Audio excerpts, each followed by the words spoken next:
some questions can change your life. And here's a question that changed my life. I just got my first job. I was a teacher at MIT. And I started traveling around the country to learn about management. When I interviewed with MIT, I had a degree in theoretical economics. So the dean asked me, well, would you come and teach accounting? And I said, but I don't know any accounting. I said, well, you don't have to know it, you just have to teach it. So I asked him, well, how much do you pay? And he told me, and it was twice as much as the professors of economics. So I think accounting is hazardous to your health, so they pay you extra to teach that. So I said, okay, but I need to learn. So he said, okay, we'll teach you. We'll let you study accounting. We'll give you a year, do like a mini MBA, go around the country, talk to people in companies. So it was a luxury education. I'm thankful for the rest of my life. So I took one of these planes out of Boston, and this guy sits next to me, and he asked me, so what's your job?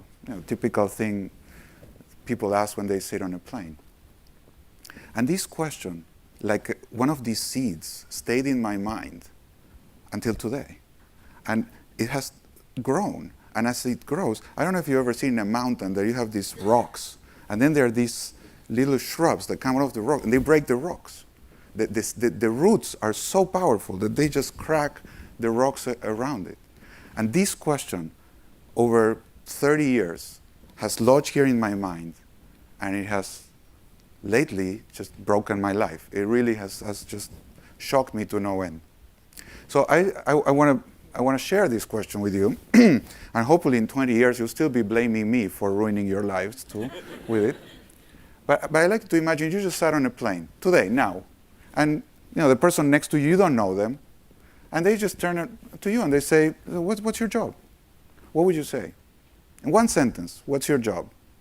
So please tell the person next to you. If you're remote and you're alone, just think about it. But if you're here, really, literally, this is like you just sat on a plane, the person next to you asks you, what's your job? What do you tell them? Go ahead, 5 seconds. Go, tell them, what's your job?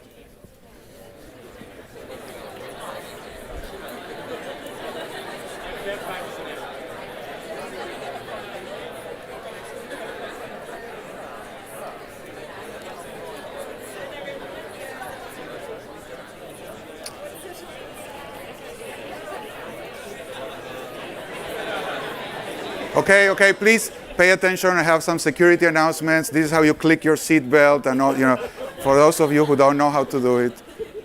Okay. So now comes the interesting part. I told the person I'm a teacher. What did you tell the person next to you? I'm going to bet you $100 that in 3 minutes you change your mind.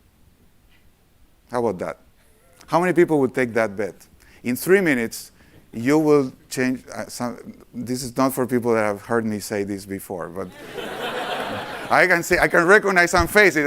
They raise their hand. Like, I know the answer. No, come on. I mean, do you know what your job is? How sure are you that you know what your job is? I'm not going to tell you that you're wrong. You're going to tell yourself you're wrong. How about that? $100. Would you bet? Yes. Most people say, okay, very good. So in the next 60 minutes that we're together, I hope to prove to you that the way you define your job, what your job is not what you think it is now. You'll think about it differently. Not only once, I'll do this twice. I'll bet you, I'll give you an answer, you say, yeah, okay, now I understand, and then I'll bet you again, and you'll be surprised again. Then I'll tell you why this is almost impossible for people to comprehend, and why it's so amazing that we are together here, and I consider myself, as Jeff said, one of you, because we have an opportunity to imprint this question in the collective consciousness. And I think it's one of those questions that will change the world. And then how to get that done, because it's incredibly difficult. So that's my goal, to share with you some ideas, but essentially what I say is not going to be relevant. What you learn is what matters. So let's start with the what. And I love this quote from Alice. Would you tell me, please, which way I ought to go from here? And the cat says, well, that depends a good deal on where you want to go. Well, I don't much care where, so the cat says, then it doesn't much matter which way you go. Why is this relevant? Because my job is not being a teacher. My job is to help people learn. See, what's the goal? Most people define their jobs by what they do. I don't know if you did this, but your job is not what you do. Your job is the goal you pursue. If you ask me, what am I doing now? I could say, well, I'm teaching. So this is a verb about what I do. Now, for us Argentinians, that's a very pleasant thing to do. Everybody knows Argentinians are the smartest and the humblest people in the world. So, it feels really natural to say, why are all these people there? Because of me. I'm teaching, so it's me. It's. Now, I've noticed that a lot of North Americans are becoming Argentinians in spirit too. And it's kind of me. So my job is what I do. But really, your job is not about yourself. And your company is not about you as employees. It's what is the goal you pursue? What is the goal I pursue? So notice how different it is to say, my job is to teach, than to say, my job is to help my students learn. So let me just get a quick show of hands. How many people define their jobs? Now, this is not to embarrass anybody. It's for us to see what's the case. How many people define their jobs essentially as what you do? Okay. Do you agree that it's a more expansive definition to start thinking of your job as the goal you pursue, as trying to accomplish something? And then what you do becomes subservient. It's a means to an end, but then you have a lot more possibilities. So if someone says, what's your job? Well, I drive people. I'm a driver. I'm a taxi driver. Well, one thing is to drive people. The other job definition is I help people get to where they want to go. That's a completely different definition. As a coach, that's a different kind of taxi driver, but it's also a very powerful definition. I coach people versus I help people get to where they want to go. It's very different. So if I ask you now, what is your job? How would you think about it? Now I'm going to bet you another $100 that in 3 minutes I make you change your mind again. How about that? How many people would take that bet? Don't tell me, it's okay. So this was that was the first revolution in my mind when I realized my job is not what I do, but it's the goal I pursue. And I started asking people, what's your job? And I started seeing how much opportunity is out there in the world by helping people think differently about their goals, their life dreams, their mission, and then design their life based on the mission that they're pursuing, as opposed to just activities. But this one was even bigger. This one was, I would bet $1,000 that 1 in a million people thinks like this. And now think of your job at LinkedIn. And let me take you out and put you in a soccer game. Argentinians, we need to bolster our self-esteem. Soccer is one of the few ways in which we can feel proud of ourselves. So what's the goal in soccer? I mean, well, this is not a trick question. I mean, now people are afraid. I'm not going to bet you anything. It's okay. No bets. What's the goal in soccer? To win. To win. You want to win. You play a sport, you want to win. So you want to win, you want to get the cup.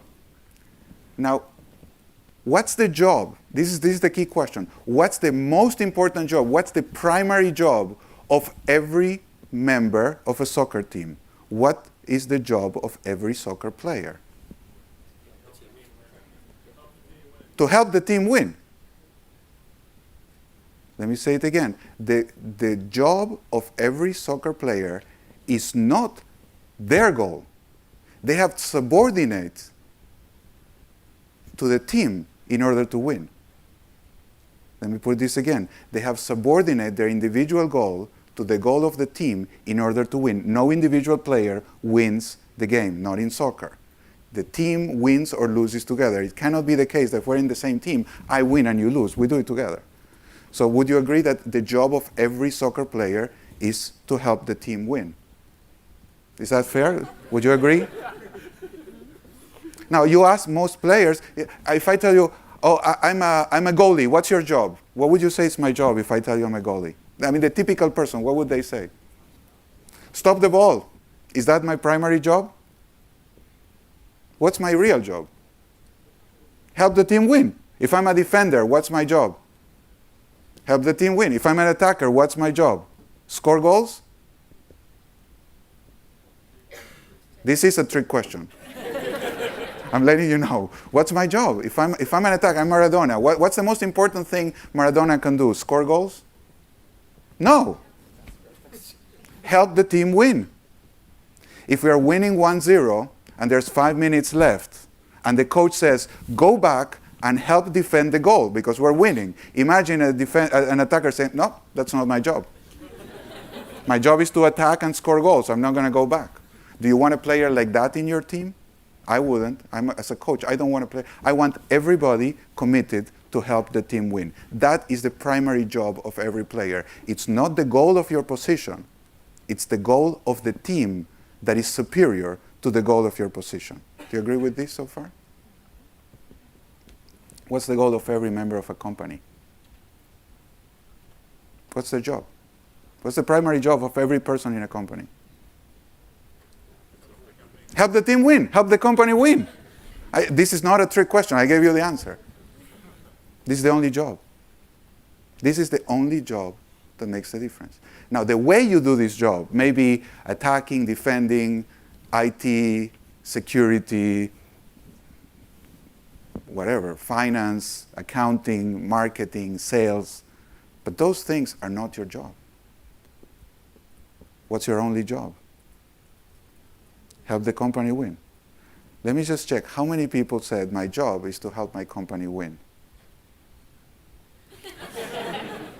Okay. I would say, I'll assume the same proportion the people that are off-site, so I guess you owe me about $1 million. How does LinkedIn win?